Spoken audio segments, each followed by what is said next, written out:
After the disaster that was Fastlane, and again, that show was terrible, god-awful. It left me feeling not only concerned about WrestleMania 32, but it just gave me this feeling that I knew what was going to come, and by God, this was going to be really, really bad. The whole rest of the road to WrestleMania was going to stink, and then the show was going to be one big colossal suckfest. Now, with that said, there was still that morbid curiosity for me as we come to Raw Monday night saying, just how bad is this going to be? How bad is this company going to screw it up? What the hell are they going to do to try and right the ship after that Sunday night epic disaster? All the while, there was still somewhere deep, deep, deep in the recesses of my heart and soul that eternal optimism or hope, foolish or not, that comes with having been a wrestling fan all of these years and a WWE fan all of these years, that maybe the WWE had something bigger planned, had something better planned, and that this road to WrestleMania still had hope and still had possibilities, and that for a show that you're trying to sell over 100,000 seats to, that maybe this company would turn it around at the 11th hour and give us something to be proud of, something to be excited about. It's like a gift and a curse at the same time, because you know the potential is there. The possibilities can still be there, but you always have that deep down burning suspicion that you know where this is going and you're ultimately not going to be happy with the destination and the results. But my, this week's Raw was something else. If I could say anything else about this show, the WWE got my attention. I'm listening. And I hope we get more of this. Now you kick it off right away. We're going to find out who's going to get the Vincent J. McMahon Legacy of Excellence Award. And it's Vince McMahon. And I'm sitting there saying to myself, you know, if anybody is deserving of this truly esteemed honor, we're talking about legacies. Let's talk about the game, the King of Kings, the cerebral assassin, God himself, Hunter Hearst Helmsley, the 14-time now WWE World Heavyweight Champion, the man who single-handedly eliminated Roman Reigns at the 2016 Royal Rumble to become the WWE World Heavyweight Champion, the man who will go on to main event WrestleMania 32. That would have been my choice. But okay, it's going to be Stephanie McMahon, you know, legacy, chip off the old block, make it a generational type of thing. That's fantastic. Outstanding stuff, whatever the case might be. It's funny, as he announced Stephanie, I looked at Ashley and I said, you know, if there was ever a time for Shane McMahon to come back, this would be that point and this would be that moment. I just threw it out there because I'm like, it would make so much sense. And when you talk about throwing out this segment right away, you need something big. You needed something spectacular. You needed something to quickly shift the narrative away from the disaster that was Fastlane and get everybody to pay damn attention and to get everybody excited about what was to come for the next several weeks forward. So out comes Stephanie and you're thinking, oh, maybe we'll get an interruption here from Roman Reigns. And lo and behold, wouldn't you know, here comes the money. Fucking Shane McMahon. Of all people, Shane McMahon. You talk about a legitimate, genuine surprise. You talk about something that grabbed me by the scrotum and didn't let me go the rest of the fucking night, and frankly still hasn't. The return of Shane O'Mac. Shane McMahon is back, baby! And he's rocking Triple H do better than Triple H's. Gray hair's all the side. But man, when you want to talk about moments, this is the type of shit we live for as a wrestling fan, because every once in a while, we can still get those moments. We can still get those things that feel like moments in time. We can still get those things that feel larger than life. We can get those things that make us understand at this moment we are witnessing something special. This is history being made. This is a big fucking deal. And to see Shane McMahon rocking his suit and his J-Bos at the same time coming down to the ring, this is a moment, and you could feel the electricity in the Joe Louis Arena in Detroit. The people knew it, they sensed it, they felt it, and my God, what an incredible moment it was. Just the whole thought of Shane McMahon being back on WWE television after being gone for so many years. Myself wanting him back so bad at different points in times, begging for him to be a part of a storyline. Here it is. This moment is here. This moment is now. The time has come. Shane McMahon is back, baby! And what an incredible feeling it is. Nothing but euphoria and joy and sheer delight. And there's nothing the WWE can do, absolutely nothing they can do to make me feel torn about this or conflicted about this or twist me up inside about this in any way, shape, or form. Oh, well, wait. I guess we still have the business of he wants control of Monday Night Raw. Vince says, well, if you control Raw, you basically control the company. But one match at one time. And if you win that match, you get that control. Again, I'm listening. I'm paying attention.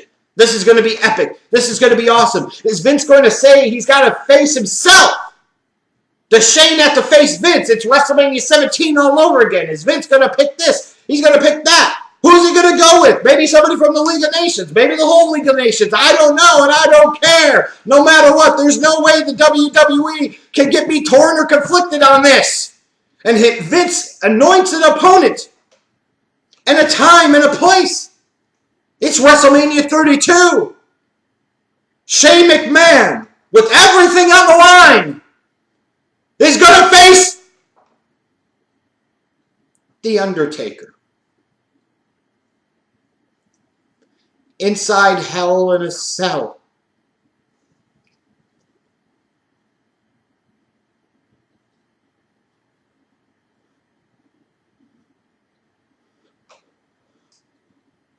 No! Shane McMahon was supposed to have a match at WrestleMania and win. The Undertaker is supposed to have a match at WrestleMania and win. And it just... No! Damn you! Damn you all, WWE!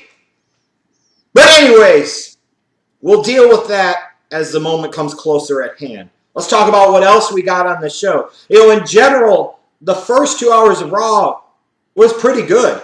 And maybe a lot of that was due to the fact that we had a McMahon family segment that took up a half-hour block of the show. And as a result, it pushed a lot of things together, kind of schmozzed them up. But in this case, this week, frankly, you only needed a half-hour of Raw any damn ways. I mean, you could throw other things in it. But the first 2 hours, and maybe, again, it was the euphoria and the pure joy, the unadulterated pleasure that came from that first half hour of the show. It carried me through. At least through the first 2 hours. That third hour, the WWE's got to figure out a way to make it better. The ending was worth it, but man, to get from hour 2 to end of hour 3, oof. But let's talk about what else, again, happened on this show. For a lot of you that are disappointed that either Brock Lesnar or Dean Ambrose didn't win at Fastlane, here's an olive branch to you. It came to the point in time, especially if you were going to do this with Shane McMahon and the fucking Undertaker in Hell in a Cell.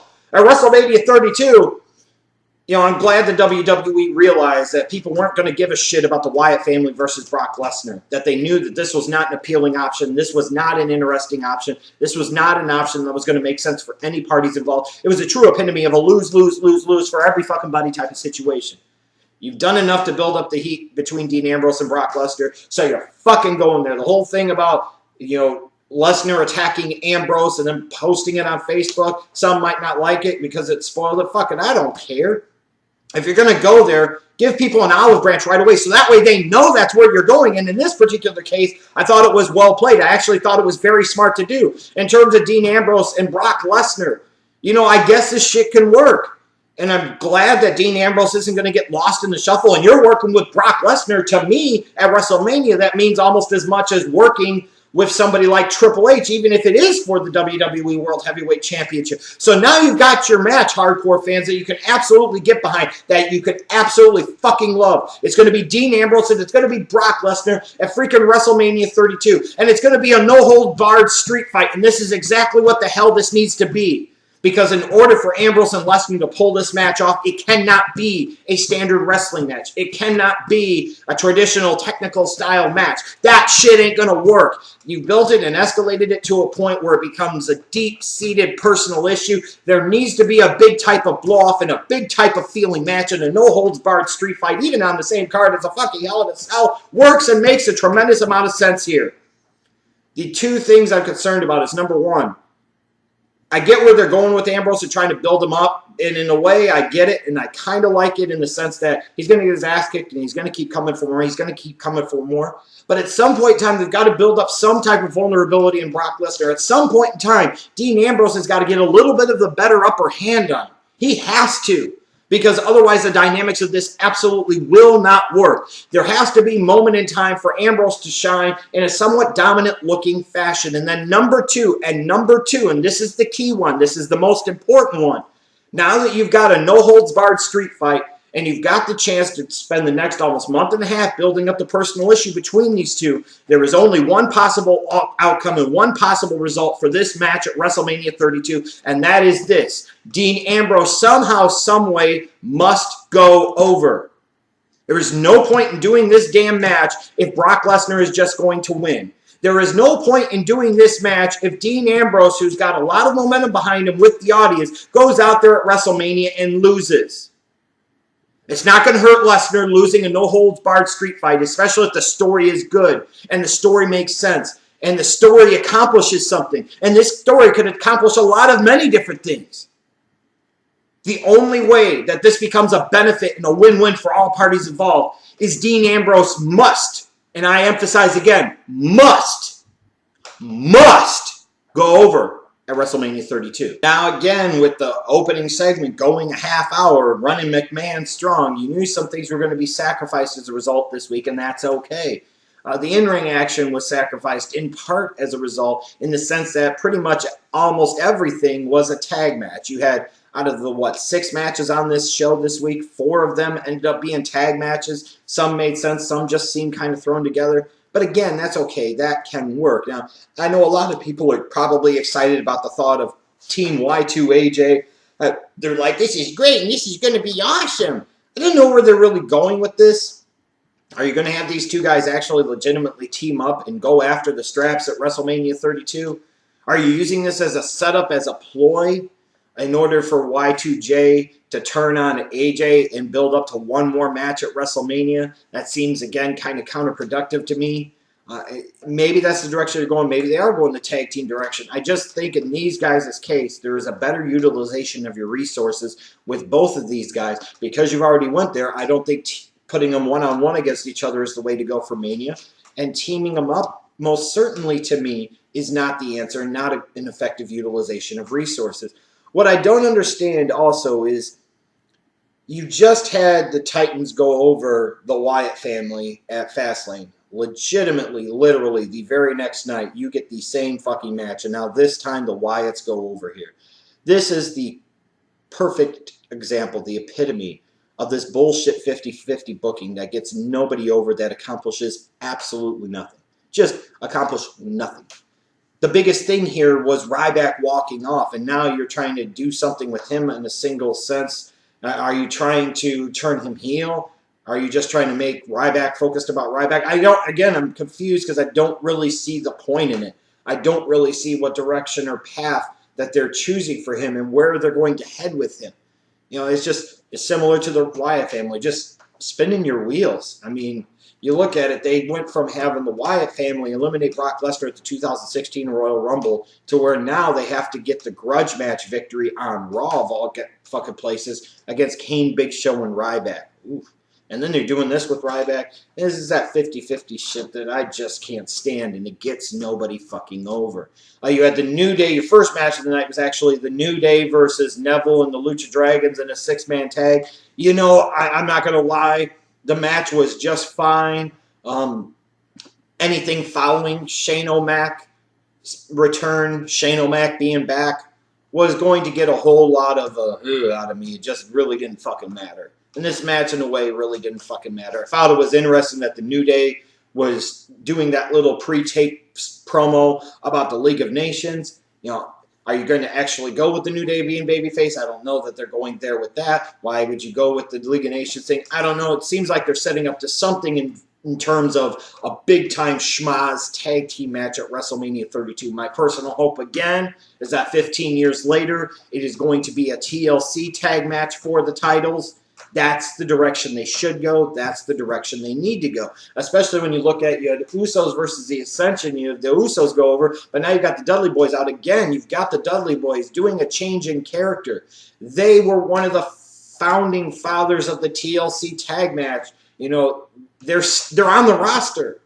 You've done a character turn with them. You've got them. You've got the Usos. You've got the New Day. You want to throw in a team like the fucking League of Nations, then do that. You want to throw in the Lucha Dragons? At that point in time, I don't care. 5 teams is okay. Maybe 3 or 4 would be better, but you could get away with 5. If you're going to do a 5-team gauntlet match, I don't know. I think the moment of WrestleMania means you got to pull out all the stops. They have no choice. And to me, doing some lame-ass 4, 5, 6-team gauntlet match is not the answer. That's not going to get the job done.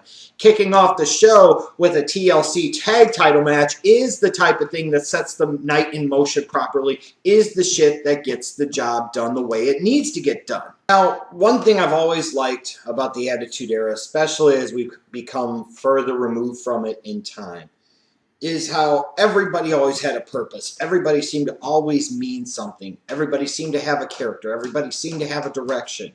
And when you go back to that point in time, sometimes the undercard guys would be just as entertaining, if not more so, than the mid-carders. And then sometimes the mid-carders would be every bit as entertaining, if not more so, frankly, than some of the guys in the main event. And the main event scene at that time was absolutely incredible. There was entertainment value all around the show. If you didn't like what was going on in the main event, man, this fucking mid-card feud, these mid-card characters were outstanding. If you loved the main event but didn't like the mid-card scene very much, maybe you didn't like who was the IC champion, you had Crash Holly's 24/7 hardcore rules title defense, and you had all this other shit on the undercard. You know, indeed. You know, and all this other fun, incredible stuff. But when I think about the fun of the Attitude Era, one of those guys that jumps out to me at the top of the list has to be the Godfather. Putting stereotypes aside and this and that, the Godfather was an incredibly fun and an incredibly entertaining character. And, you know, I was always happy for him to be able to find that role, to find that niche, because of all those years of kind of scuffling around, being Papa Shango and being Kama Mustafa and all this other crap. You know, you get to the Attitude Era, they gave him an opportunity to do something that, in a way, was kind of art imitating life. You know, a guy that's running a strip club, and nowadays, you know, he was always bringing out local strippers as part of the train. God, I fucking love the Godfather. It's time to roll that blunt and smoke it, bitches. So, you know, I was excited to find out that the Godfather is going to be a part of the 2016 WWE Hall of Fame class. A worthy choice for me, most certainly deserved. You know, I'm happy for him. Glad to see he'll be able to take a break from running a strip club or whatever in Las Vegas to be bothered to be in Dallas for WrestleMania weekend. I just hope one thing, and I don't know that we're going to get it. I don't think we will get it. But if we're going to have the Godfather, and we're going to induct the Godfather in the WWE Hall of Fame, I hope one more time, even if it's at WrestleMania night itself, that we get one more chance, one more opportunity to say, it's time once again for everybody to get aboard the train. Now, I will say this in the interest of fairness. I really didn't care much about the Sasha and Naomi match. I was just wondering what they were going to do in terms of starting the ball rolling to getting Charlotte towards Sasha towards Charlotte at WrestleMania 32. I figured they're probably going to throw Becky Lynch in here and make this a triple threat. And for the NXT heads, this is glorious and this is great. And you know what? Those ladies hopefully will be able to go out there and deliver the goods come April 3rd. Me personally, I still like the thought of it being one-on-one. I'd still rather have Charlotte versus Sasha. Becky's had her opportunity. Sasha has not. So as a result, give me Charlotte versus Sasha. Divas title, WrestleMania 32. Ric Flair in Charlotte's corner. And Snoop in Sasha's corner. This isn't hard to figure out, damn it. Get Becky Lynch the hell out of there. Put her in the Divas tank. She had her moment in the sun. She had her opportunity. I know, like I said, a lot of the NXT heads are going to beat off to this triple threat. But damn it, I need Ric Flair and I need Snoop and I need them in at least one God-blessed segment together. 15 minutes, anything goes before WrestleMania. That's not too much to ask. I'm sure I'm not the only one that had that morbid feeling of dread knowing that the main event match for this show was going to be Roman Reigns versus Sheamus. However, I'm sure I wasn't the only person that said, well, we got to get through 10 or 15 minutes of this highfalutin garbage that we're not going to care about to get to the point. And the point being is that God is the WWE champion and God is main eventing WrestleMania. And if Roman Reigns thinks that he's ready for God, he's got another thing coming. Oh, God was magnificent. God was glorious. Praise God! And all praise go to him. He beat the piss out of Roman Reigns. Just wailed on him. Destroyed him. So much so that it led Byron Saxton to say, here you go, Roman. Whether it was a blade, a blood capsule, who the fuck knows? Who the hell cares? Probably a blade. It got the job done. It got the message across. It got the point across. God showed why he's God. And Roman Reigns he might have his own empire, but it has nothing on the kingdom of heaven. That's for damn sure. The one thing the WWE needs to be careful of here, and I am not here as your prophet. Yes, that's right. You! I am not here to question the wisdom of God or the vision of God or the path that God is choosing for Roman Reigns in this story at WrestleMania 32. But I do have concerns. They cannot go down the underdog path with Roman Reigns. You're already fighting an uphill battle. Foolish or not, you're fighting the uphill battle. In part, you've created that situation. The underdog shit isn't going to work. You have to go the badass route with Roman Reigns. That doesn't mean that Roman Reigns beats the hell out of Triple H every single week. But that means every single week, Triple H does something, Roman Reigns does something, and it's some type of stalemate. It's some type of standstill. Because if you continue to beat down Roman Reigns week in and week out, the fans will probably get even more behind Triple H, and that's not the direction you want to go. If you go with Triple H beats him up one week and then Roman Reigns destroys him the next week, then again, that's that 50-50 booking that is going to push people more towards God than Roman Reigns. Because at the end of the day, when shit gets to get, when all things come to pass, God has 2 decades of history in the WWE. That's not an easy thing to overcome if you're somebody like Roman Reigns and you're trying to ascend to that top spot. That's a lot to contend with. There are a lot of deep-seated loyalties and strong feelings for God, sometimes on the negative, but a lot on the positive as well. And it's going to be incumbent upon Triple H to make this work. It's going to be incumbent upon God himself to show everybody the path, to shine the light on everybody and help them see what needs to happen and what's going to go down. But they must be careful on the path and direction and choices that they make. Because either A, you're going to end up with a situation similar to WrestleMania 22, where the guy that you're trying to crown as that next generation is getting booed out of the fucking building. And no, that whole defense logic that's been used for Cena is about, well, he gets a reaction and that's all that matters. No, at some point in time, your character has to get the right type of direction, especially if you're clearly trying to point him in that direction. Now, I think some of the shit in terms of the hate for Roman Reigns is childish, petty, and fucking ridiculous, especially since Dean Ambrose is fucking facing Lesnar at WrestleMania now. He's got a big WrestleMania match. He's got almost an equivalent WrestleMania match. And this whole thing of wanting to shit on and boo certain guys that aren't certain guys is the type of counterproductive bullshit that doesn't get anybody over to the level they need to get over. For all these people talk about how they want new stars built, you know, at some point in time, you need new stars of all different types and all different ilks. And just to sit there now and pick and choose and say, I don't want this guy, I want this guy, I don't want that guy, I want that guy. We're acting like a bunch of fucking 6-year-old kids. It's time to fucking get over it. You know, the whole thing is, I get it and I understand it. But the WWE, more importantly, has got to get it and they've got to understand it. They've got to make Roman Reigns badass here. Not badass as in an over-dominant type of there's no fucking reason to get him behind him way, but badass enough to where people want to get behind the guy because overall he's fucking badass. And there is a badass element to Roman Reigns, and it's time to emphasize that. It's time to go with that. A little less bromance between him and Ambrose on the road to WrestleMania. A little more badass. A little more.